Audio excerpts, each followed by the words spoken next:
¿Qué tal? Buenas tardes.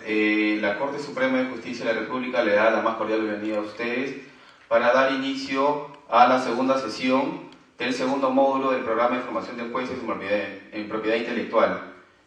A continuación, por parte del doctor Ugarteche, vamos a dar lectura de la hoja de vida del doctor Eric Iriarte Ajón, quien es socio principal y de Iriarte Asociados, jefe del área de Derecho y Nuevas Tecnologías.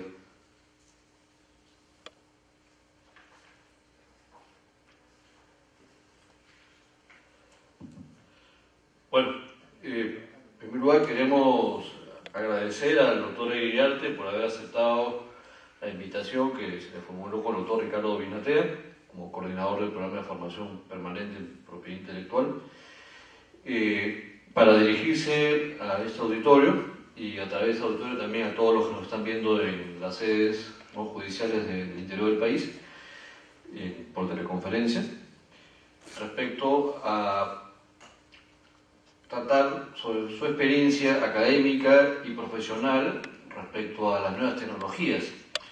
Eric está ahora, tiene un currículum muy frondoso.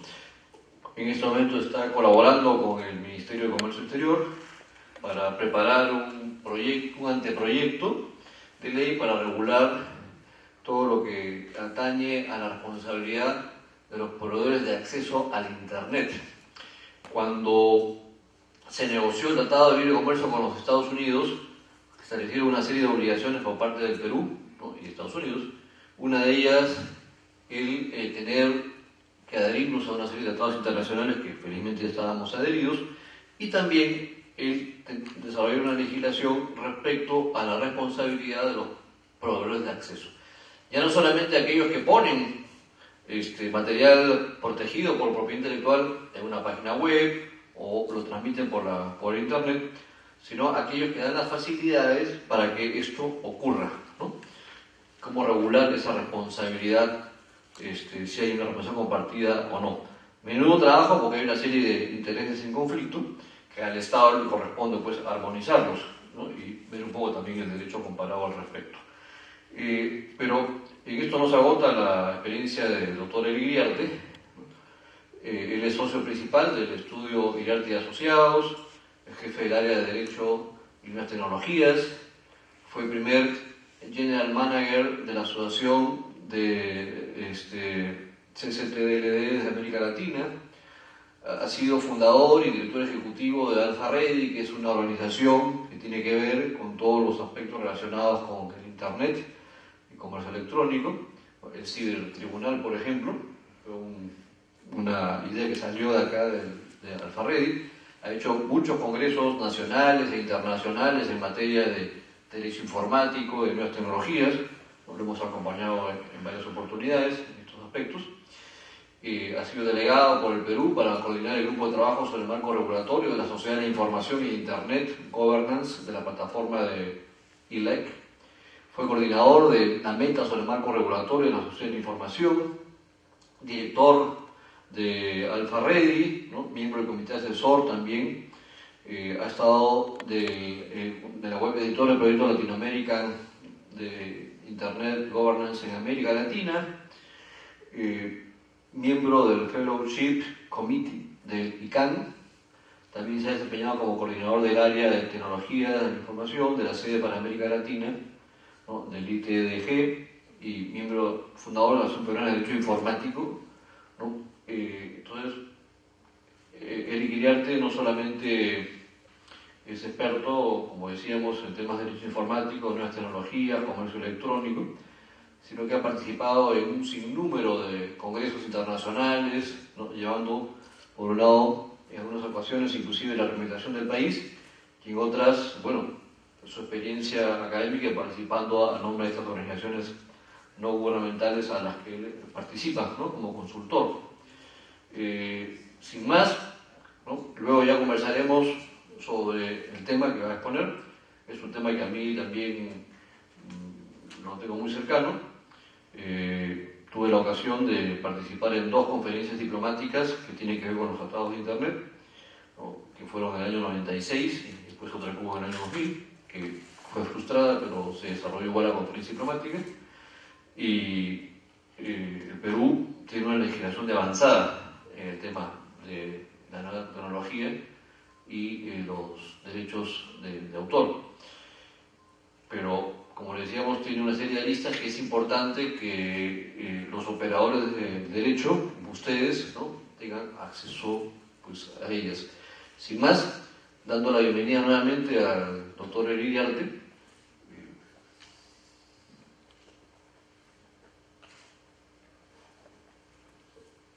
Un aplauso para el doctor para animarlo, pues, al expositor. Gracias. Mil disculpas por la demora. Sabrán que salir un poco del centro histórico es un poco complicado en estos días últimamente, pero eso no quita que estemos aquí con ustedes. Quizás lo más importante de lo que tengo que es agradecer primeramente al doctor Rubén Ugarteche, al doctor Vinatea por la invitación que me han hecho para poder compartir con ustedes. El foco de la presentación va a estar muy ligado a cómo el derecho se cruza con las nuevas tecnologías en un tema muy concreto, que es la responsabilidad de los proveedores, que es cómo el esquema de uso de la tecnología más el derecho de autor se ve actualmente con un vacío aparentemente legal, pero que no es tan vacío como vamos a ir viendo. Y el título más importante que no dijeron es que soy papá de un adolescente de 13 años que le encanta escuchar música en internet, le encanta ver películas en internet y que le encanta estar al día de las cosas que ocurren en internet. Con lo cual también significa que esos procesos que vamos a encontrarnos de sociedad de la información no nos son ajenos. No es simplemente una cosa que está ocurriendo allá afuera, que no vemos, sino es una cosa que ocurre en nuestras casas, con nuestros hijos, nuestros sobrinos, nuestros hermanos menores, con la gente que está en el día a día con nosotros. Entonces, lo primero que quiero mostrarles es que cuando queremos hacer un análisis sobre cualquier eje de sociedad de la información, que es esta sociedad que vivimos ahora, una sociedad donde la información es el eje del proceso de modificación societaria. Es decir, a diferencia de otras épocas donde el cambio social era tan lento y el derecho vigente podía simplemente ir llevando la pauta, entonces iba como adecuando o haciendo que esos cambios sociales se fueran modelando el derecho, el cambio social que trae la sociedad de la información, que son las tecnologías, es demasiado rápido para el derecho. Eso significa que vamos al más viejo aforismo jurídico. El más viejo aforismo jurídico dice ubi societas, ubi jus. Donde hay una sociedad hay un derecho, no es donde hay un derecho hay una sociedad. Con lo cual el derecho que ya tenemos existentes, al haber un cambio social, va a tenerse que ser replanteado. No estoy diciendo, y lo digo explícitamente, que tenemos que inventar un nuevo derecho. Ni estoy diciendo que el hecho de que tengamos internet y nuevas tecnologías cambia el derecho o los principios básicos del derecho. Digo que lo que está modificándose son conductas humanas que tienen entonces nuevas reglas de juego, socialmente hablando, que tienen que tener un reflejo en los procesos del derecho. Probablemente no se trate de crear nuevo derecho, sino adecuarlo a las nuevas tecnologías o plantear soluciones que se pueden adecuar con estas nuevas tecnologías, que es parte de lo que vamos a ver. El eje de esta sociedad de la información es el ser humano. Al ser el eje, no estamos hablando de la tecnología, con lo cual, cuando se regula tecnología, es un error. Lo que uno tiene que plantear regulatoriamente en estos fenómenos es regular conductas humanas, porque son lo que podemos regular. El hecho de que alguien me mande un correo electrónico, que me diga, haga clic aquí y tiene que entregar su clave y todo lo demás, es un acto de fraude. O sea, sea tecnológico o no sea tecnológico. Por lo tanto, cuando alguien intenta regular el phishing, y define el phishing como el correo electrónico que alguien puede recibir finalmente lo que está haciendo es una modalidad tecnológica de la estafa. Si es una modalidad, o de un fraude, si quieren ponerla así. Si es una modalidad tecnológica y estamos regulando tecnología, ¿por qué no regular toda la tecnología? No hay una regulación sobre estafa telefónica o fraude telefónico. ¿Por qué sí hacerlo con respecto al Internet? Entonces, una de las primeras preguntas que cuando diseñemos entonces regulación, tenemos que estar pensando en conductas humanas y no en herramientas tecnológicas o en la tecnología per se. Lo primero es que la tecnología cambia muy rápido. Y lo segundo es que lo que es realmente relevante es el hecho humano. Lo segundo es que este ser humano como eje del proceso de sociedad de la información encuentra tres pilares básicos. El primer pilar es el de acceso. ¿Cómo accedo? Entonces hay una infraestructura de acceso, llámese celulares, llámese cable módem, fibra óptica, llámese Wi-Fi, Bluetooth o cualquier herramienta que yo tengo para conectarme. Esta infraestructura, a su vez, requiere que alguien produzca contenidos. La mayoría de los problemas que tenemos en derecho de autor están en la capa de los contenidos. Información que alguien colocó, sea suya, sea de terceros, con licencia o sin licencia, que es parte de lo que vamos a discutir ahora más adelante, es lo que se enfrenta en este pilar de contenidos.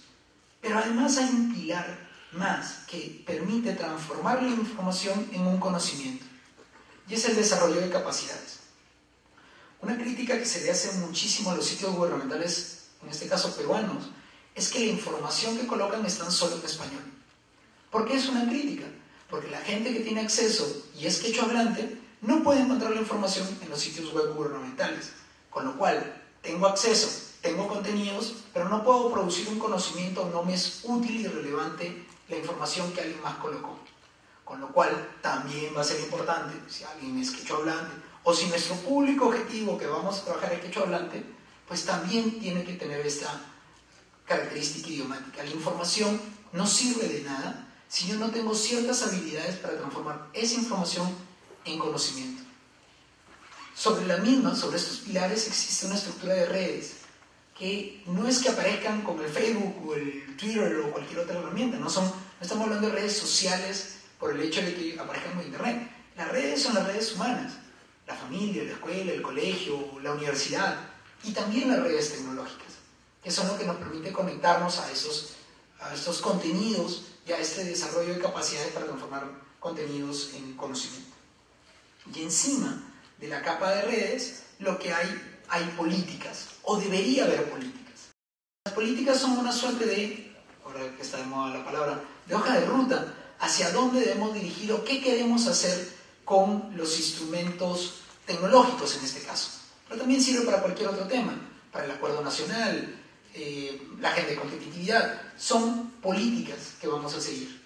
Estas políticas a su vez van a generar dos cosas cuando se mezcla con el derecho. La primera es una regulación, es decir, normas, acuerdos internacionales, resoluciones, pactos o lo que fuere. Y por otro lado, autorregulación, que es mucho de lo que ocurre realmente en Internet en esta época. Siguiente, por favor. Bueno, se preguntarán quién es el primer autor, ¿no? El primer autor es Dios, ¿no? Y si no me creen, los que son católicos, en el catecismo dice que Dios es el autor de la Sagrada Escritura.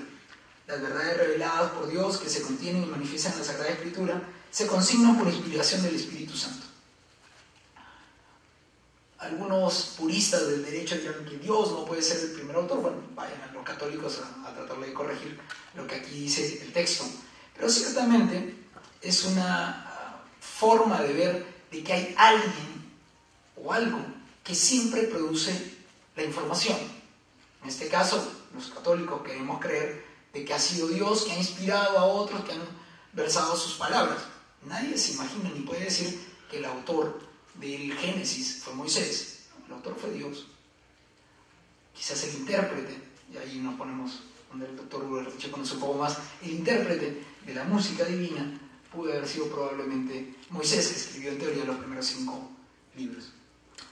Lo que dice finalmente el Catecismo Católico es que Dios ha inspirado a los autores humanos de los libros sagrados. En la composición de los libros sagrados, Dios se valió de hombres elegidos que usaban de todas sus facultades y talentos, y de este modo obrando Dios en ellos y por ellos como verdaderos autores.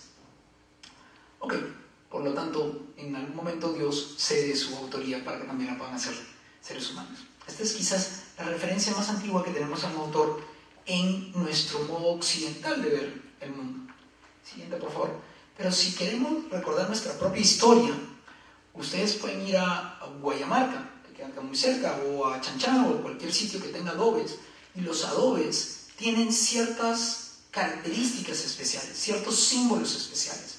Esta simbología especial era, por un lado, un ownership, una propiedad, esto es mío, yo lo hice, pero también una determinación de esto es mi característica. Muchos de los huacos que se encuentran en muchas de nuestras culturas, para evitar la falsificación, le colocaban un monito al costado, ¿no? No sé, habrán visto los huacos chimú, fundamentalmente los bicús, tienen como un monito, ¿no? Si no tenía el monito, era falsificado, una suerte de algún de copy que debe haber existido en esa época, que lo que hace es que el ser humano siempre quiere identificar sus obras de una manera explícita para dejarles una marca, una huella o finalmente establecer su autoría.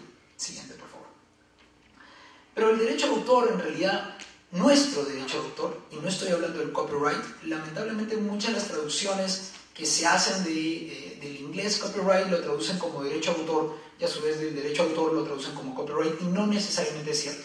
Son dos modelos jurídicos distintos. El copyright probablemente tenga su más claro origen con el Estatuto de la Reina Ana, y mientras que el derecho de autor lo podemos encontrar en lo más antiguo, por lo menos encontrado, es en Platón, ¿no?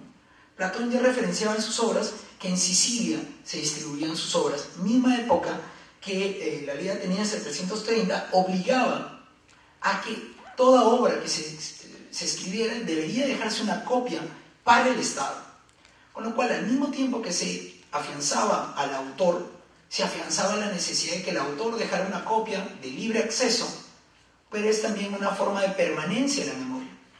Una de las grandes maravillas del mundo antiguo fue la Biblioteca de Alejandría, precisamente porque la necesidad de guardar una copia, de tener una constancia de lo que alguien más ha producido, respetando por supuesto su autoría, era necesaria. Es decir, al mismo tiempo que aparece el derecho de autor, aparece simultáneamente el acceso a la información, el acceso al conocimiento y la necesidad de resguardar estas obras.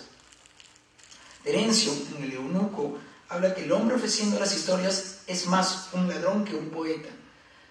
Terencio había encontrado que, la verdad que no me acuerdo el otro poeta, lo había estado plagiando, ¿no? Y le dice, mira, no solamente me has copiado y te lo has convertido en algo tuyo, sino que en realidad lo que estás haciendo es robándome, porque la gente me paga a mí, me da un dinero por las obras que yo presento. Entonces claramente ya los griegos, como mucha gente dice, ya lo inventaron todo, y los temas de copia, plagio y similares ya estaban claramente establecidos. Cicerón, que es latino, escribiéndole a Áticos, una de sus comunicaciones, le dice que están plagiando sus obras, ¿no? Ya este concepto hacia los inicios del cine de nuestra época. Pero quizás el ítem más importante para poder tratar de entender el tema del archivo y el respeto de la copia y la necesidad de remunerar, pero también entender que puede generarse una copia de libre acceso, es la situación entre el San Columba y el Katash. El Katash era una versión de una serie de textos que San Columba copió. Entonces el rey Diamant sentenció que para cada vaca pertenece a su cría, por lo tanto a cada libro pertenece su copia. Por lo tanto, ya hacia 600 de nuestra época, lo que se dice claramente es que toda obra puede tener una copia, pero que además hay que reconocer que esa copia viene de ese autor. No simplemente se puede hacer una copia anónima, valga la redundancia. Ya aparecen licencias de impresión en Venecia, Francia e Inglaterra en 1400, 1500. Y el Estatuto de la Reina Ana en 1710 establece que el autor es dueño de su obra y el otorgar un tiempo fijo de protección de las obras indicadas. Con el transcurrir del tiempo han ido aumentando la cantidad de años. Ahorita ha habido un debate muy grande en Uruguay si lo pasaban de 50 a 70 años, y la protesta ciudadana fue tan grande que tuvieron que mantenerlo en 50. A diferencia, por ejemplo, en Estados Unidos, que las normas de copyright también se les puede llamar normas Mickey Mouse o normas Walt Disney, porque cuando se va a celebrar una época de la muerte de Walt Disney o de la aparición de Mickey Mouse, amplían el periodo de derecho de autor para que puedan mantener su protección, porque al final estamos hablando de ingresos económicos producidos en torno a la propiedad intelectual. Y algo que es sumamente importante de recalcar es lo que dice Le Chapelier durante la Revolución Francesa. Al inicio de la Revolución Francesa, cuando estaban haciendo la declaración del ciudadano, esta primera gran declaración de nuestros derechos, el primer derecho que eliminan es el derecho de autor. Dicen, no es necesario el derecho de autor. El derecho de autor es un derecho monárquico, es un derecho que está mal hecho, solamente sirve a una élite de personas. es solamente un beneficio, una suerte de privilegio de algunos. Y Le Chapelier, jacobino, ultranza, dice, ok, un segundo, en realidad el que tenemos que mantener es el derecho de autor, porque el derecho de autor es el más básico de los derechos, es la protección del intelecto de todas las personas. Lo que pasa es que ha venido mal utilizado. O sea, el derecho de autor no es solamente una élite productora de arte, el derecho de autor es para cualquier persona, y para cualquier persona debe permitírsele y protegérsele. De esa manera la creación de todo ser humano tiende a ser protegida. Luego podemos entrar en una discusión larga y extensa sobre quién es un artista, que es no necesariamente un creador de una obra protegida por derecho de autor, termina siendo un artista, ni necesariamente todo artista crea obra de derecho de autor todo el tiempo. Los intérpretes no son creadores, son intérpretes, valga la redundancia, pero sí son artistas. En cambio hay autores de derecho de autor que nunca van a ser intérpretes y tienen su obra y tienen igual protección que una persona de fama y válida. Y ya en nuestra Constitución de 1823 aparecía el artículo 182 sobre la inviolabilidad de las propiedades intelectuales, una derivación de ordenanzas españolas. Siguiente, por favor. Pero en la Declaración Universal de Derechos Humanos es muy curioso establecer este artículo 27, que en su parte número 2 habla sobre los derechos de autor. Dice, toda persona tiene derecho a la protección de sus intereses morales y materiales que le corresponden por razón de producciones científicas, literarias o artísticas de las cuales sea autor. Ok, yo escribo un tweet en mi Twitter, ¿está protegido por derecho de autor? Bueno, yo entendería que sí. Hay algunos que me dirían, pues, pero eso no es una obra científica, ni es una obra artística, ni es una obra literaria. Bueno, ahí podemos entrar en las discusiones. Y muchas de esas discusiones son las que han generado, sobre todo, jurisprudencia, no necesariamente en Perú, sino en países anglosajones que son muchísimo más jurisprudenciales que nosotros. Pero lo curioso de este artículo 27 es su primera parte. Y la primera parte equipara en igualdad de condiciones al derecho de autor a que toda persona tiene derecho a tomar parte libremente en la vida cultural de la comunidad, a gozar de las artes y a participar del progreso científico y los beneficios que resulten. Pero en ninguna parte dice que no tenga que respetar los derechos de autor del autor y creador que aparezca en cualquier instante con cualquier obra. Siguiente, por favor. Es decir, ya con un marco de derecho de autor, con un largo trabajo de derecho de autor, si quieren romano-germánico, de por lo menos 2500 años, que es nuestro estilo, a diferencia del copyright, que es anglosajón, que probablemente en el mejor de los casos tenga unos 500 años, si quieren extenderlo en los mismos principios que pueden haberlo nutridos, unos 1500 años con Katash, ciertamente son modelos distintos. Y lo primero que hay que entender de estos modelos distintos es que nuestro derecho de autor contempla dos partes: los derechos morales y los derechos patrimoniales. Como ya largamente los han debatido, simplemente lo voy a mencionar. La parte de los derechos morales son intrínsecos al ser humano y son parte de su quehacer como ser humano. La creación misma es un derecho moral. Mientras que los derechos patrimoniales es el lucro que le puedo yo requerir, o le puedo sacar, o la ganancia que puedo tener, o el usufructo que puedo tener de esta obra que he creado. Y es una decisión personal el qué hago con estos derechos patrimoniales. Porque puedo no querer cobrar por mi obra, y entonces decido compartirla libremente. Y esto es además importante aclarar. El hecho que algo aparezca en Internet no significa que cualquiera lo puede copiar. De hecho, por definición, si algo aparece en Internet, es no copiable, a menos que le pida la autorización al autor. Si no dice nada, no es copiable.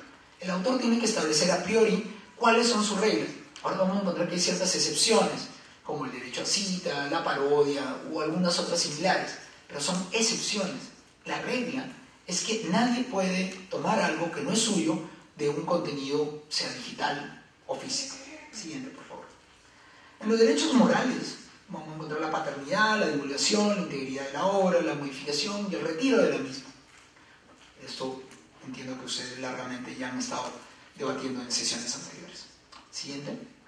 Estos derechos morales son perpetuos mientras vivan, inalienables, inamergables, irrenunciables, imprescriptibles. Cuanto puedan agregarle más. Lo importante es que esto es de ustedes, de toda persona que crea una obra, en cualquier instante, sea en formato digital o sea en formato papel, o sea en yeso, o sea una escultura, mientras sea una forma de expresión, puede ser considerada como derecho de autor. Siguiente. Y frente a esto nos encontraremos con los derechos patrimoniales, y probablemente el copyright sea lo más parecido a nuestros derechos patrimoniales. Entonces, cuando decimos, de hecho el otro día le comentaba a la gente de la presidencia del Consejo de Ministros, ustedes ven la página web del Consejo de Ministros, en la parte de abajo dice Copyright 2013. Le digo, oye, que sepan, en el Perú, la legislación vigente de derecho de autor y no de copyright. Y segundo, estás hablando de los derechos patrimoniales de una creación que en realidad no necesariamente es como debe ser contemplada. Lo interesante es que aún nuestras más altas autoridades no tienen claro de si es derecho de autor o copyright, y lo utilizan como si fuera indistinto un término o el otro, cuando tiene más que nada el copyright una connotación meramente económica. Una de las cosas que, por ejemplo, pueden pasar en el copyright y que no pasan en el derecho de autor es que ustedes puedan volverse un ghostwriter, un escritor fantasma. Es decir, ustedes pueden ser contratados para escribir un libro, terminan el libro y el que aparece como autor no son ustedes, son el que lo contrató para hacer el libro. Son lo que se llaman los autores en negro, ¿no? Bueno, eso no es factible en nuestra legislación. ¿Por qué? Porque un derecho básico es la paternidad de la obra. Y algo que es importante de señalar es que también para nosotros, bajo nuestro sistema de derecho de autor, el software es considerado derecho de autor. Entonces siempre va a haber un autor del software que no puede dejar de ser señalado en las obras. ¿Qué cosas son derechos patrimoniales? Reproducción, distribución, comunicación de la obra, traducción, adaptación y otros usos. Y aquí es donde comienzan los problemas cuando los comenzamos con entornos digitales. Mientras que los derechos patrimoniales no son absolutamente claros, los morales, los patrimoniales implican que algo pueda ser reproducido.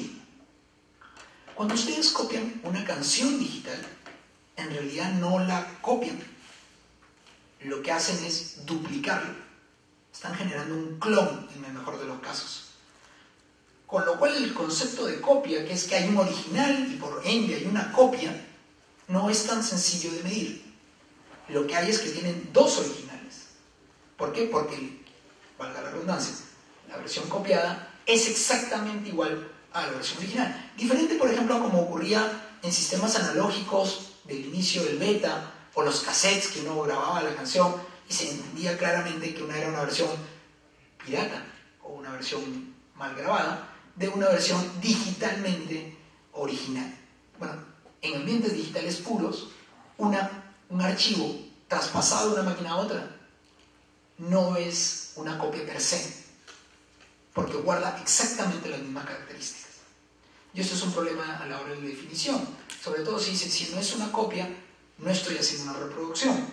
Y si no lo estoy reproduciendo, evidentemente, ¿dónde está la problemática que pueda encontrar? No, muchas de estas discusiones son discusiones que la jurisprudencia, sobre todo anglosajona, ha tratado de ir equilibrando, incluyendo además un concepto más, que es el del fair use, o el uso justo, o el uso interesante, que además en nuestra legislación más romano-germánica, más hacia el Tratado de Berna, es el tema de los 3 pasos. Siguiente, por favor. Entonces, si queremos ver el derecho patrimonial, puede haber que una misma persona pueda ser intérprete, ejecutante, autor de la obra, compilador, traductor, puede ser toda la persona, o pueden ser múltiples personas, y a su vez pueden ser múltiples entidades, y van a haber unos derechos morales por un lado y unos derechos patrimoniales. Pero cuando lo queremos combinar eso en un sistema, siguiente por favor, pues de pronto nos aparecen disqueras, reproductoras, editores, intérpretes, ejecutantes que tienen derechos conexos, que a su vez pueden adaptar la canción, pueden hacerle un cover, pueden hacer una versión empalagada. Tienen una serie de gama de cosas que pueden ir haciendo con la obra. Entonces la industria, de industrias culturales, son, si quieren ponerle así, un sector de la economía donde se produce una riqueza basada en los derechos de autor, porque hay un pago, una serie de autores, el pago de regalías, pero también tienes que, como parte de las industrias culturales, tienes una sección no económica, que van a estar más que nada con licencias abiertas, compartires, la gente que tuitea, la gente que coloca una cosa en Face, suya, no de terceros. El problema es cuando comenzamos a colocar cosas que son de terceros y no son nuestras, que deberían estar dentro del lado económico y que tienen cierta regalía, de cierto modo económico de ser entendido, y no son simplemente lo que quisimos crear en un momento dado. Siguiente, por favor. Cuando fue avanzando el tiempo y la aparición de Internet tiene 40 años, tiene 22 años en el Perú. Lo trajo la Red Científica Peruana, soy jefe legal de la red hace casi 15 años. Evidentemente lo que se hizo fue abrir una gran biblioteca. Abrir una gran biblioteca a un montón de personas que pudieran acceder al contenido que otros estaban produciendo libremente, pero no lo que se abrió no fue una suerte de bazar persa, aunque ahora más se ha convertido en un bazar persa en el cual cualquiera puede colocar cualquier cosa, incluyendo cosas sobre las cuales no tiene autorización, no tiene licencia o no son suyas. En el camino, además, se incluyeron los temas de libertad de expresión y de intimidad y de evitar que se monitoreen los contenidos de la red. De hecho, se lo digo abiertamente, si a alguien le entra alguna duda, el día de ayer el congresista Chejade ha presentado un proyecto de ley para control de contenidos pornográficos en la página web para menor de edad, para evitar que menores de edad puedan acceder. Pero uno de los artículos que coloca es que va a crearse una comisión, un comité, que va a estar monitoreando permanentemente la red para establecer qué es un contenido nocivo. Probablemente para los que estamos metidos en Internet, eso nos suena a censura, a control de contenidos, a CINAMOS y a cualquier otro mecanismo de control previo. Si alguien va a estar monitoreando lo que yo voy a hacer o lo que yo voy a navegar, que soy mayor de edad, no digo que no puedan haber instrumentos que además los tienen que establecer los padres y que son tecnológicos, pero eso va a ser una gran discusión que está empezando. Entonces, grande es la problemática que apareció cuando en el Internet dijeron, ok, pero aquí tú estás utilizando ciertas herramientas tecnológicas para vulnerar derechos de terceros. Bueno, ¿dónde está el límite entre la vulneración de derechos de terceros y la libertad de expresión? El presidente, actualmente Obama, cuando estaba en su candidatura, a él lo entrevista una cadena que es Fox, que era del candidato contrario, apoyaba al candidato contrario, y la filmación también genera derechos, es una producción de esa editora. Y él había agarrado el video y lo había subido a su propia página web. Y lo que hizo Fox fue pedir que lo dieran de baja ese contenido porque ellos tenían derecho. Bueno, está bien que fuera del partido contrario al de tu candidato, pero ¿cuál era la vulneración a los derechos de autor? Había una vulneración, pero también había un uso justo porque era su propia imagen. O el clásico ejemplo, que no necesariamente es el más idóneo, pero que hay que colocarlo, de la madre cantándole Happy Birthday a un niño y detrás un televisor que transmitía una canción. Bueno, la empresa que tenía detrás esta transmisión de esta canción pidió que se bajara el video de esta madre cantando Happy Birthday, aparte que el Happy Birthday tiene derecho a autor, y pidió que se bajara porque había una vulneración de derechos. A veces el ser excesivo también ha generado que del otro lado la población comience a rechazar medidas de derecho de autor. Francis Gurley, jefe de la OMPI, la Organización Mundial de Propiedad Intelectual, en un discurso dado en Brisbane hace un par de años, estableció que hay que replantear cómo presentamos el derecho de autor. Porque está, y él lo dice, ganando posiciones como la del Pirate Party o el Partido Pirata, que propugna que no debe haber derecho de autor. Para empezar, yo sí propongo que debe haber derecho de autor, si a alguien le queda alguna duda, si no, no me hubieran invitado. Pero lo cierto es que él reconoce, Gurley, que lo que han hecho los del Partido Pirata es dar una señal de alerta. Y una señal de alerta de que el modelo económico detrás de las industrias culturales tiene que ser replanteado. Y tiene que ser replanteado de dinámicas digitales, donde la gente no quiere bajarse un disco entero, no quiere comprar el disco entero, sino quiere bajarse una canción. Entonces, ¿quién produce mayor cantidad de regalías ahorita en el mundo en música? iTunes, que te vende de canción en canción. Ese modelo funciona y funciona protegiendo los derechos de autor. Hay que replantear los modelos, pero esto es además parte de una discusión política larga. Pero en esa discusión fueron apareciendo cosas como Napster, que al no tener una regulación clara fue sancionada de multa, pero luego resurgió el mismo Napster por las industrias discográficas como un mecanismo de promoción de la música en una época muchísimo más adelantada. Aparecieron los primeros acuerdos donde el doctor Rubén Ugarte Chema no solamente, él es bastante modesto a veces cuando lo dicen, no solamente el Perú participó con su presencia, sino que además se lideraron muchos de los temas de la visión de derecho de autor en el entorno digital. Y lo que se decía es, claro, en el entorno digital el derecho de autor tiene igual vigencia. El problema muchas veces es determinar jurisdicción y legislación aplicable.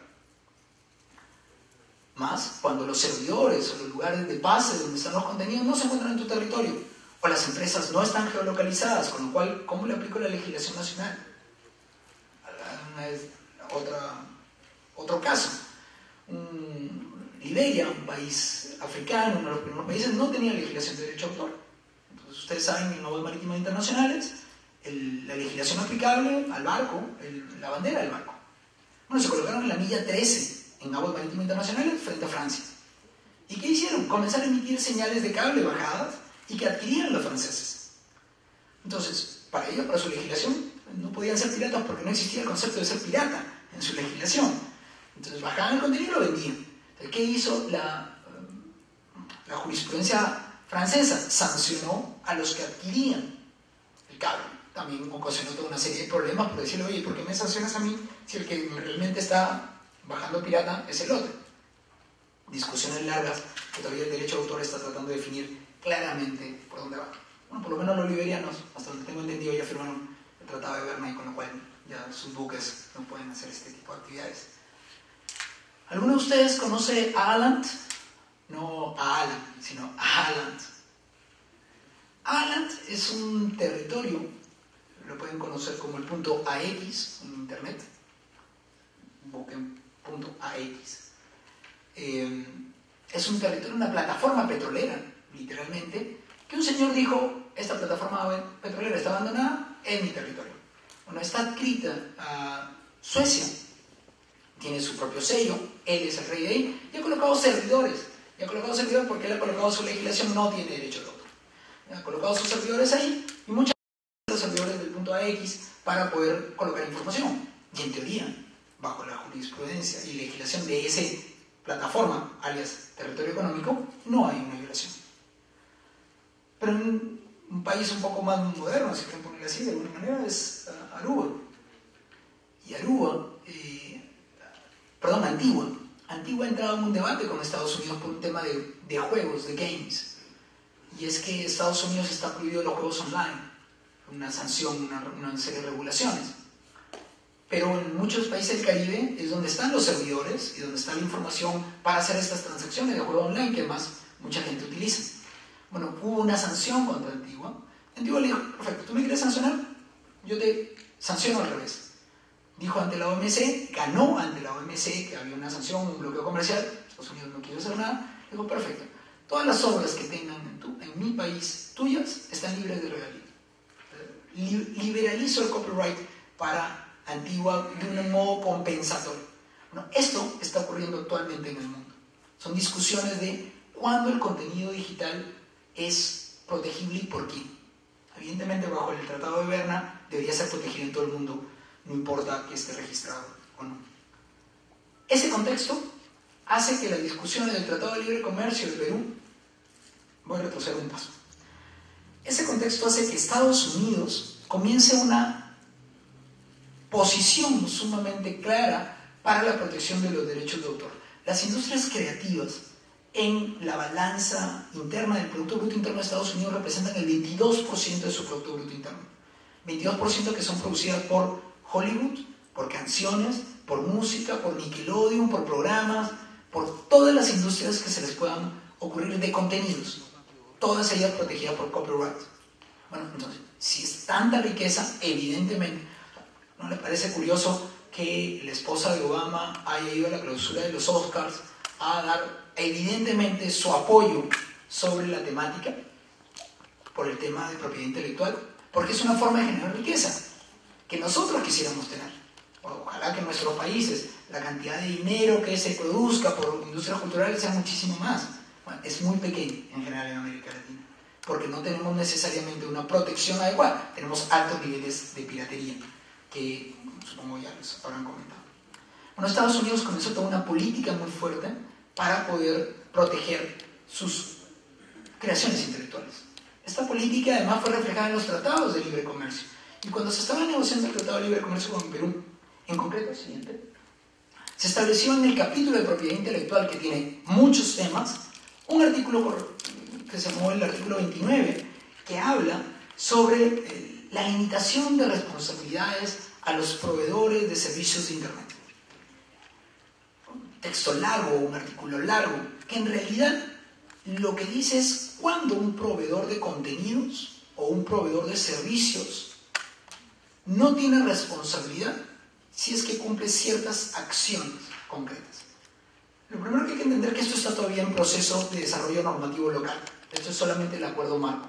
Todavía ya llevamos casi un año de largas discusiones en el MINCETUR, tratando además de que se logre un equilibrio de posiciones.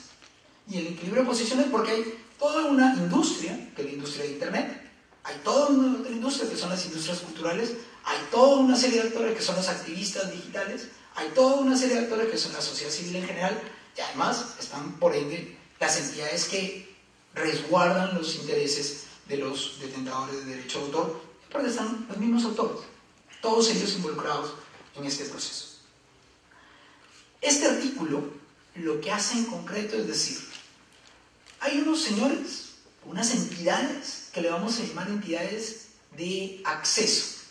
Son los proveedores de servicio de acceso. Estos proveedores de acceso son el túnel por donde viaja la información. Lo único que van a hacer es permitir el viaje de la información. Son las empresas de telecomunicaciones en esencia. ¿Se acuerdan de la infraestructura? O sea, eso es lo que permiten el paso de la información. Hay otros que van a ser las entidades o los proveedores de servicio de contenidos de Internet. Un proveedor de contenidos de Internet, en esencia, es una página web. La página web del comercio, la página web del Poder Judicial, la página web de alguien que tenga información. Si esta información es suya o de terceros, es otra discusión. Esos son los que se definen como proveedores de contenidos de Internet. Y hay unos terceros que son los proveedores de servicios de Internet. Los proveedores de servicios en general son los que te ofrecen hosting en una página web, que te alojes tu contenido, que puedas tener un blog, como Blogspot, que puedas tener housing, hay empresas donde tú colocas tus servidores, pero ellos no hacen más que darte el espacio. Los que hacen cloud computing, Gmail hace cloud computing o computación en la nube y similares. Es decir, separa en tres. Le dice, van a tener más responsabilidades si es que ustedes tienen más conocimiento de lo que ocurre. Lo que busca este artículo 29, primero, es dar incentivos legales para que las mismas empresas generen mecanismos de autorregulación para evitar de que se vulneren derechos de terceros de derechos de autor. Esto significa que, lo más común, ustedes han entrado a YouTube y en YouTube hay una ventanita que dice, ven un video y al costadito dice, denuncia aquí. Ese denuncia aquí, o considera que este contenido es nocivo, que aparece en Facebook o en Twitter, que ustedes pueden denunciar, ese es un sistema de warning, un sistema de notice and take down, o sistema de alerta y dar de baja. Esa normativa es la Digital Copyright Millennium Act, o la Acta del Milenio de Copyright de Estados Unidos, sobre la cual se basa mucho de este articulado. Esa legislación norteamericana fue la propuesta que colocaron en la mesa los negociadores, que fue tratada de adecuar para nuestra legislación. Y es un sistema privado, es un sistema por el cual un tercero les dice a ustedes, oigan, aquí hay una vulneración, ustedes dan de baja y luego tratan de resolver si es que el que tenía el contenido ahí colocado, pues era o no era responsable. Luego hay una vía judicial, una vía diferente, por ejemplo, a lo que se escogió en Chile directamente, que también negoció el tratado, escogió una vía judicial, pero porque ellos no tienen fundamentalmente una vía administrativa pronto. De lo que se ha avanzado hasta ahora en las discusiones largas que hemos tenido hasta ahora es que la vía primaria que se va a utilizar en el Perú es una vía administrativa. un fast track, una vía rápida inicial que luego evidentemente puede llegar a una vía judicial. Pero el primero son incentivos. Coloca en tus contratos, en tus términos y condiciones, o coloca un warning, o coloca algún sistema por el cual puedas generar que se pueda dar de baja el contenido. Segundo, que las limitaciones no pueden vulnerar derechos. Es decir, no puedo hacer control previo de contenido, no puedo monitorear la red, no puedo estar monitoreando lo que hace cada usuario para luego decir, estás violando derechos. Todos los controles son ex post, no ex ante. Significa de esa manera que voy a tener que tener mecanismos de control a posteriori. ¿Por qué no se controla antes? Porque sería un monitoreo, sería una censura, sería una forma de vulneración de derechos de mi libertad de acceso a la información. Claro, pero si tu libertad de acceso a la información o tu libertad de expresión colocando un contenido que no es tuyo vulnera derechos de terceros, tiene que tener un mecanismo de sanción. Entonces, lo que se hace entonces es buscar un equilibrio entre la libertad de colocar contenidos y la protección del derecho de autor que no puede verse vulnerado por tu libertad. Ahora, si es tu propio contenido, colócalo. Si es un contenido tercero y tienes licencia, colócalo. Si es un contenido tercero y no tienes licencia, vas a ser sancionado. Porque lo mismo ocurriría en un diario y lo mismo ocurriría en papel. Y es que el Internet no genera per se regulaciones diferentes a las que encontramos ya en nuestra legislación vigente.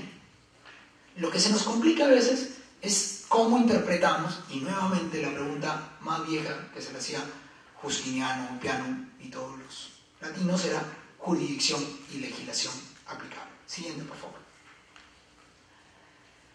Estas limitaciones, además, excluyen el tema pecuniario, ¿no? Es más que nada una acción directa que luego tiene que ver el resarcimiento por otra vía, daños y perjuicios que pudieran tener, siempre y cuando el proveedor de contenido, de servicio, de acceso haya actuado diligentemente, haya hecho caso a la autoridad cuando se lo ha requerido, ha demostrado que tiene herramientas técnicas y además una autorregulación suficiente y además actúa diligentemente.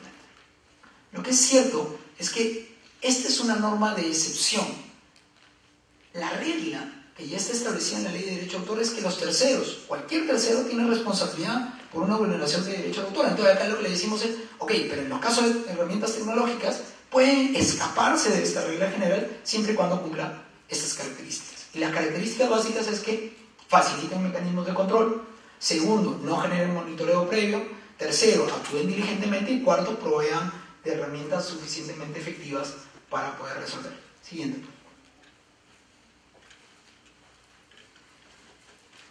Siguiente. Luego van a leer el texto con detalle.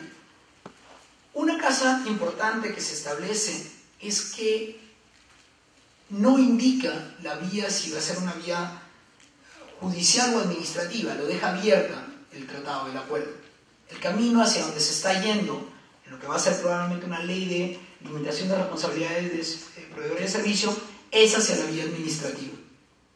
¿Por qué? Porque la vía administrativa es un fast track, una vía rápida, pero además es lo que entienden los actores del mercado que pueden funcionar. Además, la autoridad misma, que es la Oficina de Derecho de Autor, el INDECOPI, ha dicho, nosotros podemos asumir la responsabilidad y podemos estar resolviendo en menos de 48 horas casos.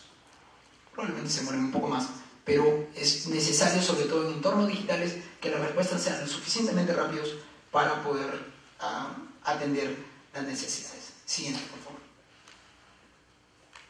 ¿Una más? Una más.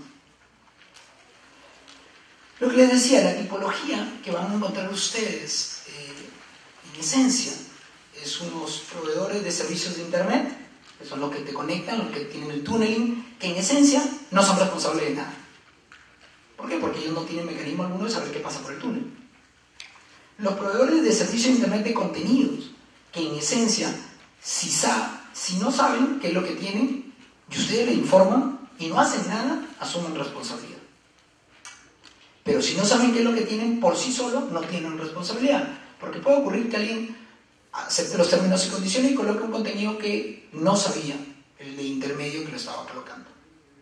Y finalmente están los proveedores de servicios, valga la redundancia, que son los de cloud computing y la nube, que en realidad tendrán responsabilidades si es que, informándosele, no actúan diligentemente para dar de baja un contenido que pudiera estar vulnerando los derechos de autor o derechos conexos. Siguiente.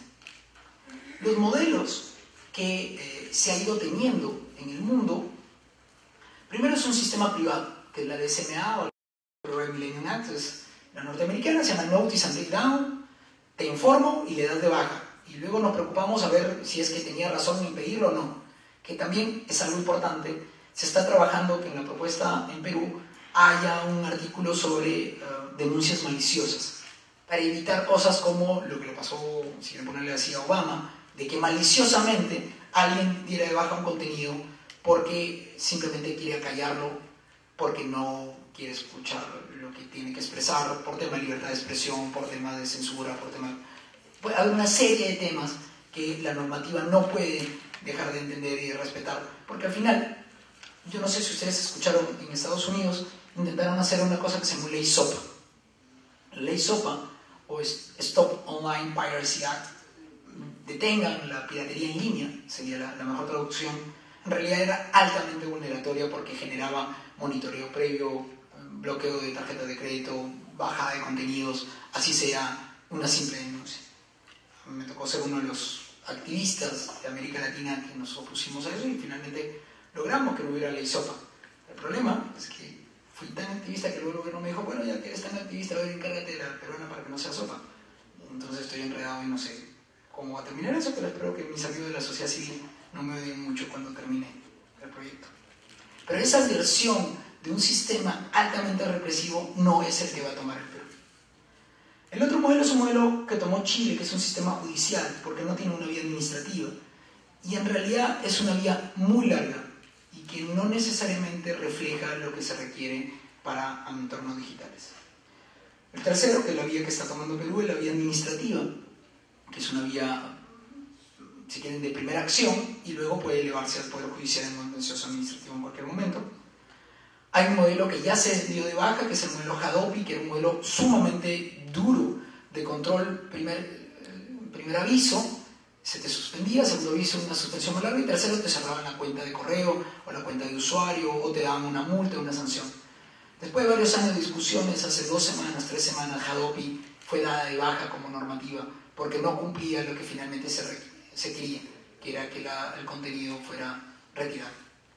A este modelo también vino una versión mejorada que se llama Trace Strike, o una versión de cómo jugar béisbol, ¿no? La primera te la perdono, la segunda no te la perdono tanto y la tercera fuera de la cancha. Que es lo que normalmente se está utilizando en la base europea. Y hay una versión mejorada que se llama Six Strike, que es lo que están haciendo los canadienses actualmente. Para todos estos sistemas, todos estos modelos han sido utilizados como base de la legislación peruana. Se ha entendido todos y hemos tratado de tener una serie de diálogos para tenerlo. ¿Es difícil regular temas de Internet? Pues la verdad es que sí, o sea, me ha tocado los últimos casi 10 años estar metido viendo regulación en América Latina, pero sin embargo, les puedo decir que somos el país con mayor cantidad de regulación en temas de Internet. Tenemos alrededor de 600 normas entre leyes, decretos, resoluciones que tienen que ver con regulación de Internet. Tenemos ley de firma digital, reglamento de firma digital, ley de protección de datos personales, ley anti-spam, ley de control de contenidos para menores, que ya existe, que en realidad es una modificación al Código Penal. Tenemos ley de delitos informáticos. Acaban de aprobar 2 nuevos artículos a la ley de delitos informáticos en la autógrafa de la seguridad ciudadana, que incluye el tráfico ilegal de bases de datos. Tenemos legislación de interoperabilidad, de banda ancha, tenemos mucha legislación vigente sobre el tema de Internet. Si preguntan cuántos casos, cuántas sentencias existen sobre temas ligados a Internet en el Perú, pues puedo contar unas 20, en el mejor de los casos, en los últimos 13 años de legislación dura que tenemos. Brasil, que tiene directamente unas 20 legislaciones en temas de Internet, 20 leyes y similares, tiene 35.000 sentencias de temas digitales. Entiendo que son modelos jurídicos, no jurídicos, sino judiciales distintos. Pero hay algo que entonces no quedó claro. ¿Qué fue lo que hicieron los brasileños que no hicimos nosotros? Bueno, nosotros nos dedicamos a hacer muchas normas, pero los brasileños lo que hicieron fue dedicarse a entrenar jueces y fiscales. Fueron desarrollar capacidades y hacer entender que no se trataba de un mundo nuevo, sino que era un mundo, una versión del mundo que era aplicable en mucha de la legislación ya vigente en los entornos físicos, pero que había que ser adecuadamente adecuada y entendida por los operadores jurídicos. Falta mucho por caminar. Esta legislación probablemente no la veamos hasta dentro de un año, en el mejor de los casos, todavía falta muchísimo para que haya una versión final. Pero es lo que se viene, la tarea que ustedes tienen como actores jurídicos de poder establecer que estos temas de Internet no están fuera de su esfera, y sino que ustedes pueden hacer mucho bien dando una jurisprudencia adecuada. Y les dejo solamente 3 reflexiones. La primera reflexión es que toda forma de control de contenidos, por más buena que sea, puede ser mal utilizada. El códex en la época, en los 1500, en la época media, fue utilizada para resguardar la fe, y finalmente fue utilizada para evitar textos como el de Copérnico, es decir, le hizo daño al crecimiento de la ciencia.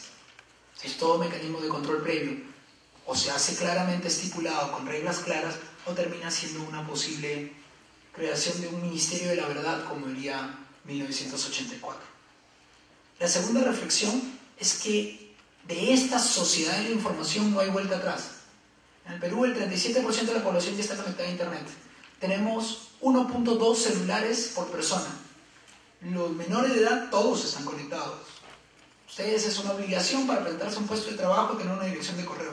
Bueno, de esa revolución digital no hay vuelta atrás. Por lo tanto, toda la jurisprudencia que se pueda generar ahora va a afectar a todo el resto de personas que se vienen por delante. Y lo último, y esto es una reflexión absolutamente personal, es que mantener un Internet libre en un respeto irrestricto de derechos humanos es una herramienta básica para la democracia moderna. Cuando han encontrado regímenes autoritarios, en la primavera árabe, que han restringido el Internet, lo que ha ocurrido son las revueltas que ustedes ya conocen. Es una herramienta democratizadora, usada adecuadamente. También tiene que haber mecanismos de control y de sanción, pero los mismos tienen que estar enmarcados en los derechos humanos. Muchas gracias.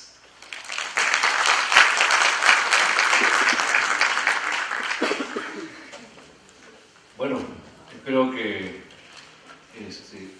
Eric simplemente ha puesto ahí en el debate una serie de aspectos importantísimos en los cuales todos estamos involucrados, porque algunas personas pueden estar no involucradas con aspectos mineros, con aspectos societarios, pero hoy en día, como bien lo ha dicho él, todos estamos involucrados con el uso del Internet, ¿no? Y la tecnología en general de la información. Mi propio hijo, antes de saber hablar, ya manejaba la computadora y entraba a páginas web sin saber escribir, no sé cómo, ¿no? Yo creo que efectivamente hoy en día el tema de las libertades, ¿no? Nadie puede considerar restringirlas, pero tampoco hay que confundir las libertades con el libertinaje, ¿no? Internet libre, sexo libre, droga libre, todo libre, muy bien, pero en la medida que no se daña a otros, ¿no? Así como el derecho de uno termina donde comienza el derecho de los demás, igual el tema de las libertades, ¿no? En el caso de Internet, pues definitivamente no es tierra de nadie, no es una zona donde, la zona fantasma, ¿no? Como diría en algún cómic. Internet es un espacio, ¿no? La superhighway, como le llaman algunos también, la supercarretera de la información, a raíz de un tema de trazado de carreteras en los Estados Unidos, pero ya hay una serie de tratados internacionales que regulan los derechos de propiedad intelectual a través de Internet, ¿no? Los tratados de la OMPI del año 96 sobre derechos de autor, el TODA y el TOIF. Igualmente, recientemente ha sido aprobado en la conferencia de Beijing, ¿no? Que aquí se ha explicado, los derechos de los artistas en el medio audiovisual, fundamentalmente también dentro del tema de Internet. Se discutió durante muchos años un nuevo derecho, ¿no? qué nombre darle, qué uso, si era un derecho de comunicación, si era distribución. Tradicionalmente en el derecho de autor se entendía que distribuir era, ¿no?, entregar ejemplares a las personas, ¿no?, físicamente, y comunicar ejemplares que contenían obras, ¿no? Y comunicar al público era, es decir, el derecho de comunicación era hacer que la gente escuche o vea una obra, ¿no?, ojos o oídos. Pero ¿qué ocurre cuando uno por correo electrónico, pongamos, envía una obra? Está, ¿no?, en un archivo, está distribuyendo o no está distribuyendo, no hay entrega física, hay una distribución electrónica. Uno lo abre, lo ve en la computadora, es comunicación pública porque lo está viendo, ¿no? Y evidentemente al poder verlo y abrirlo, hay una reproducción, que es por el fondo de la memoria RAM, ¿no?, reproducción temporal. Y si uno pone guardar como acabamos de hacer aquí con el USB, ¿no?, que cometió una infracción probablemente porque he grabado en mi USB, ¿no?, la charla del doctor Eric Iriarte, que estaba aquí en la computadora, el doctor Vinatea, ¿no?, y claro, él ha enviado por correo electrónico y se presume una autorización ahí para que se difunda, todos ustedes la tienen, ¿no? Ahí no hay ninguna infracción de por medio. Pero hay una serie de actos en uno solo, ¿no?, comprende una serie de derechos. La reproducción, y si uno pone guardar como, pues ya es una reproducción permanente, ¿no? Y eso cambió el modo tradicional de entender las cosas. La mayoría, como decía Nicolás Negroponte del Instituto Tecnológico de Massachusetts, ¿no?, la mayoría de las leyes habían sido hechas para un mundo de átomos y no de bytes. Hoy en día, ¿no?, eso se ha ido cambiando y hay que adaptarse a las circunstancias. El derecho tiene que ser lo suficientemente flexible para adaptarse a las circunstancias. Y en el caso de la propiedad intelectual, el derecho nace con la tecnología, ¿no? El derecho de propiedad intelectual, el derecho de autor especial. A raíz de la emisión de la imprenta, pues comienzan a preocuparse porque antes habían, no sé cuántos monjes escribiendo los libros, ¿no?, y transcribiéndolos, y nadie se preocupaba de la piratería. Pero cuando surge la imprenta, comienzan a hacerse libros en serie y ahí comienzan a darse privilegios a los impresores y después, ¿no?, los autores comienzan a reclamar esos derechos para que no estén en cabeza de los editores, sino más bien en cabeza de los autores. Y por ahí surge el fonógrafo, surge el cinematógrafo, surge la fotocopiadora, surge el fax, y comienzan a cambiarse las leyes para regular esos usos, ¿no? Y ahora Internet, pues igual, una nueva tecnología, ¿no? Una carretera donde posiblemente hay un peaje, ¿no?, uno le paga a Telefónica, Claro, todos los proveedores. ¿Y qué pasa en esa carretera, ¿no?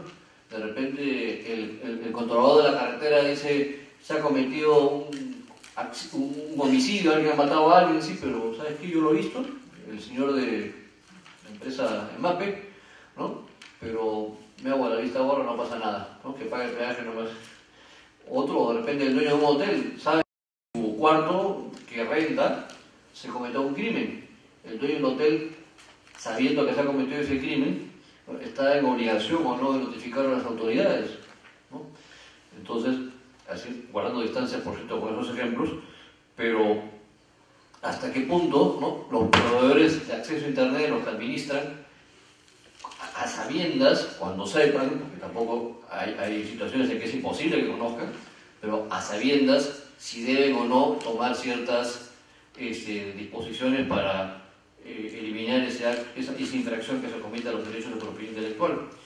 Bueno, y por ejemplo, en una página web pasa igual. Una cosa es reproducir aquí afuera, ¿no? Posiblemente haya un ambulante que esté vendiendo piratería, ¿no?, y acostadito más todavía en los polos azules.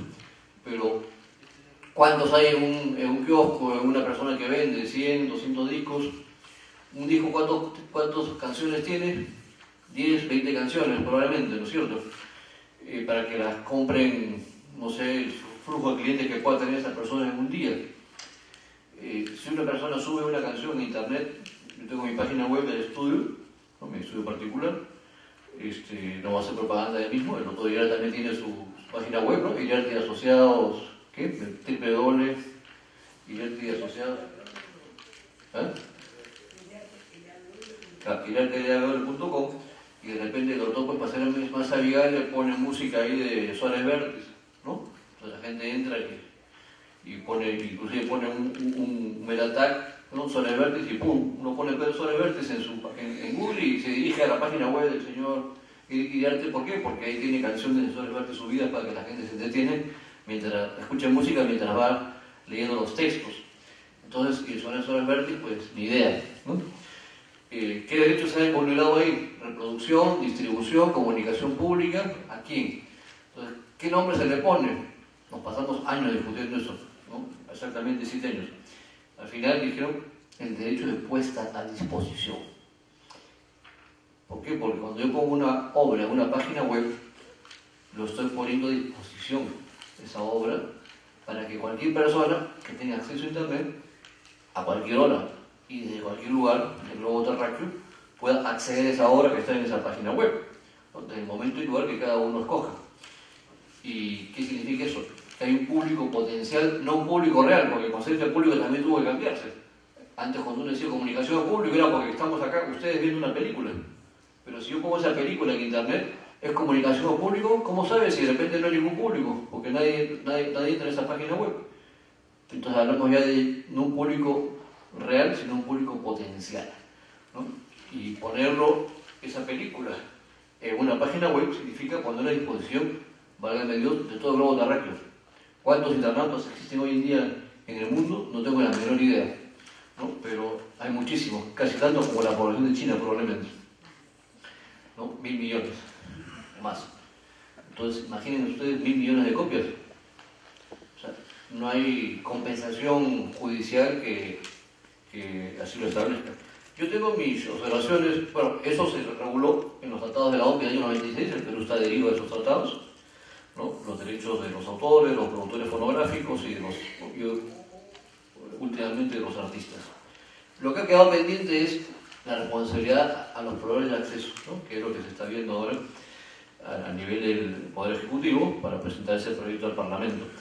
Pero efectivamente eso ha traído muchas polémicas en diferentes países, en España, ¿no? La ley CINDE, en Europa, la ley Sarkozy en Francia, aquí en Estados Unidos también hubo varios intentos, sopa, pipa, como ha explicado el doctor Iriarte, ¿no? Pero, a ver, si aplicáramos los criterios de responsabilidad extracontractual, los criterios de responsabilidad objetiva, Código Civil, Código Penal, ¿no? Dependiendo de lo que estemos viendo del aspecto penal o civil, la ley de derecho de autor establece una responsabilidad que dice que solidaria a toda aquella persona natural o jurídica que preste apoyo o dé facilidades para la comisión de un ilícito, es solidariamente responsable, incluyendo las autoridades que autorizan el uso de una obra si no cuenta con la autorización del titular.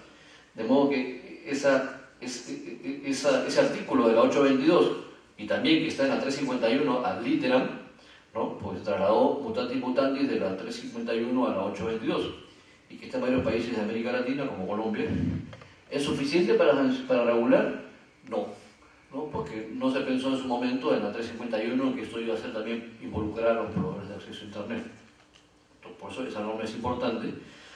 Y finalmente, pues en el tema de la vía administrativa versus la vía judicial, no porque estén ustedes, pero habiendo sido yo 12 años director de derecho de autor resolviendo, no sé, 8.000 causas probablemente, hoy en día no es que me arrepiente de ello, pero sí creo que se requiere que el Poder Judicial se empodere no solamente en el aspecto penal, en el aspecto contencioso administrativo, sino también en el aspecto civil.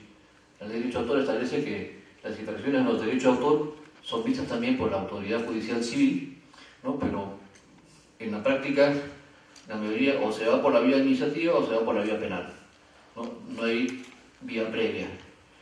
Creo que el Poder Judicial, la vía civil, está en condiciones también de tomar estas causas en materia de propiedad intelectual, porque finalmente eso de vía rápida, pues 120 días en primera instancia, 120 días en segunda, que en realidad en los 6 meses, porque 120 días hábiles, usualmente en primera instancia pueden ser hasta 2 años, y en segunda otros 2 años, o 1 año y medio, súmale al contencioso, ¿no? Que va de todas maneras, en 2 vías, ¿no? Primera instancia, segunda instancia, y ahí posiblemente casación, ¿no, doctor?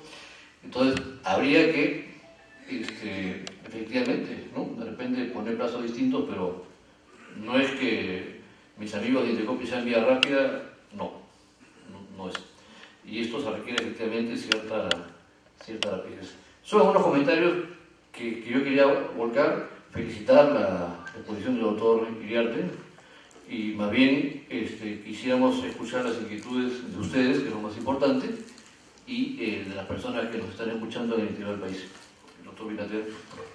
Bueno, ya he escuchado bien la importancia que tiene todo esto. Este es un mundo paralelo, el interés es un mundo paralelo al real, o es otro mundo real. Pero bueno, el tema es que como jueces hay que estar preparados para esto. Cuando vengan esas disputas sobre derecho de autor, propiedad intelectual en general en Internet, ¿cómo vamos a resolver? Por eso es la importancia de este programa. Le estamos trayendo lo mejor. Ya han escuchado ustedes la magnífica exposición del doctor Iriarte. Y por favor, asistan, no falten, prepárense para el momento oportuno. Cuando tengan que resolver, cuando tengan el expediente en su despacho y tengan que dictar sentencia, ahí se van a acordar del programa. Bueno, preguntas, ¿alguien que inquietud alguna pregunta que deseen?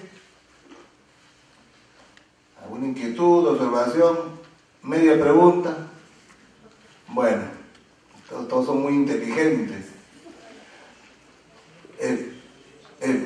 Antes, entonces, para terminar, justo hoy día estamos recibiendo la visita de unos amigos de España.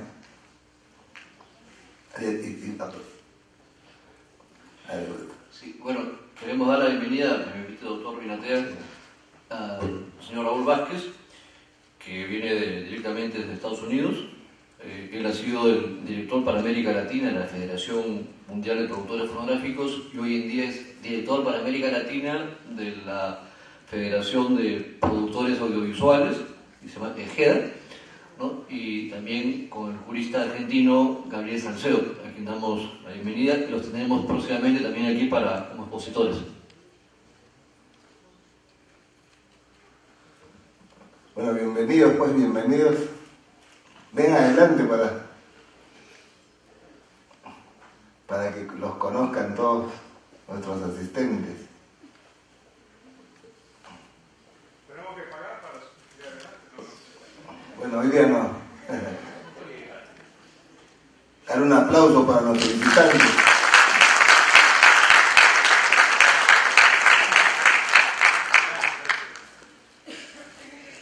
Bueno, la estamos invitando a subir acá adelante, pero bueno,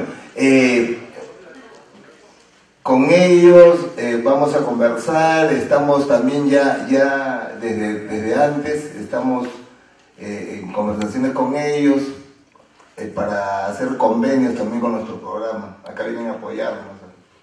Así que, y como ya ven, hay cosas muy buenas para nuestro programa. Seguimos trabajando duro y para que perdure esto, para que siga siendo permanente, y esperamos pues tener cada vez mayor asistencia. Igual con todas las cortes del interior del país, espero que nos sigan y bueno, no sé qué, ¿alguna palabra más? Bueno, solamente luego le cedemos la palabra al doctor Iriarte, comprometer aquí a nuestros, no han subido al estrado por gusto, comprometerlos para que nos apoyen. El doctor Vinatea sostuvo reuniones en Madrid, ¿no?, con la entidad matriz allá en España. Ellos vienen apoyando, ¿no?, a la judicatura de diversos países en el desarrollo de lo que es la propiedad intelectual. EGEA representa a los productores audiovisuales, como decíamos. Hay en diferentes países de América Latina todo el cine europeo, el cine latinoamericano y el cine norteamericano, ¿no?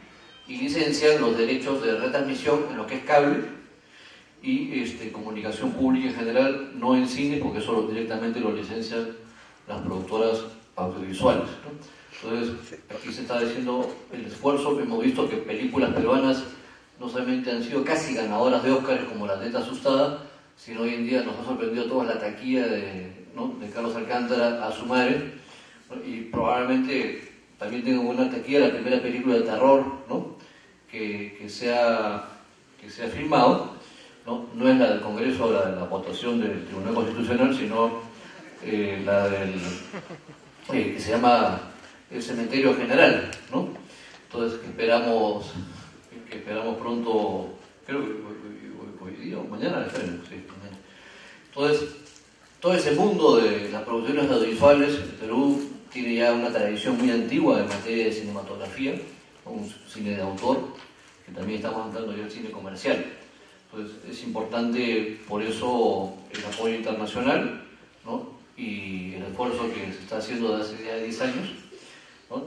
También no solamente en desarrollar el cine nacional hacia afuera, en lo que es propiedad intelectual, sino también fundamentalmente en lo que es la legalización del mercado, ¿no? Porque así como tenemos, que conversábamos en antes, la gente que comercializa videos, películas piratas, discos de música, también hay mucha gente de cuello y corbata que, como hemos dicho ya acá en muchas ocasiones, ¿no? Que lamentablemente los peces gordos a veces no se ven, son tan gordos como las figuras de Botero y no se ven. Entonces, si yo les dijera que las operadores de cable no pagan por la retransmisión, no de las señales, sino de las películas, pues, y no tienen autorización de esos titulares de las películas, pues no me lo creerían probablemente, pero eso sí es cierto. Igual hay más de 3.000 radios a nivel nacional y solo están pagando el 20%, y tienen licencia para ello, el 20% de las empresas de radio. La tarifa baja, la radio tiene 140 soles mensuales, o sea, 4 soles con punto 66 soles diarios. De ahí, radios que transmiten las 24 horas de música y no quieren pagar 4 soles diarios por derechos de autor. Pero bueno, el tema del doctor Iriarte, por favor. Sí, solamente quería decirle dos cosas. Primero, es que muchos de estos temas digitales aparentemente son como chino básico. No es tan chino ni es tan básico. De hecho, hay mucha información circulando en la red, casi todo es de libre acceso. Búsquenla. El Poder Judicial es uno de los primeros poderes judiciales de América Latina que tiene, por ejemplo, en Twitter, que es poder-judicial-. Publica mucha información, es muy útil. Si ustedes quieren seguir estos temas digitales y de derecho aquí en Perú, les recomiendo, pueden seguir 3 Twitters. Uno es el de la oficina nuestra, que publicamos mucha información, que es @IALAW. Segundo es el mío, que es @CoyoteGris. Algún día les explicaré por qué, pero es @CoyoteGris. Y el tercero es el de Alfa Redi, que es una publicación científica sobre derecho en las tecnologías, que es @alfa, ALFA, Redi, REDI, latina, todo junto. Aparte pueden encontrar muchísima información en las páginas web. Busquen a la OMPI, tiene cursos gratuitos online sobre estas temáticas. Pueden accederlo libremente. Todo está en la red. Esa es una gran ventaja para esta temática. A diferencia de otros temas del derecho, donde tenemos que estarlo buscando en los libros, aquí no están en los libros, sino hay que irlos a buscar donde la información está. Y muchas gracias nuevamente y un honor haber estado con ustedes.